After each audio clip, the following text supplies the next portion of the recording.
আপনি এটা মনে করেন না যে আপনার কেউ নাই, যিনি থাকার উনি আছে। উনার নজর না থাকলে তো নিঃশ্বাসটা চলতো না, উনার নজরটা না থাকলে তো খাওয়ার স্বাদ বুঝতেন না, উনার নজরটা না থাকলে তো ডুকটাক গোলার নিচে নামতো না, উনার নজরটা না থাকলে খাবারটা তো ভাইয়া হজম হতো না। উনার নজর আপনার দিকে আছে। উনি আপনার শত্রুদেরকে সময় দিচ্ছেন আর এদিকে আপনার ধৈর্যের পরীক্ষা নিচ্ছেন। এক কাজে দুই কাজ, আপনার শত্রুদেরকে সময় দিচ্ছেন আর আপনাকে পরীক্ষা নিচ্ছেন। এবার আপনি বলবেন আমার তো কোনো অপরাধ নাই, বিনা অপরাধে সাজা কেন?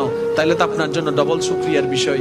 সেটা হচ্ছে আল্লাহ তাআলা আপনাকে 10,000 বছর আগুনে জ্বলার মতো গুনাহ যেটা আপনি করেছেন ওইটা থেকে বাঁচানোর জন্য 3-4 মাসের 3 বছর 5 বছরের একটা দুনিয়ার কষ্ট দিয়ে দিচ্ছেন। সুবহানাল্লাহ।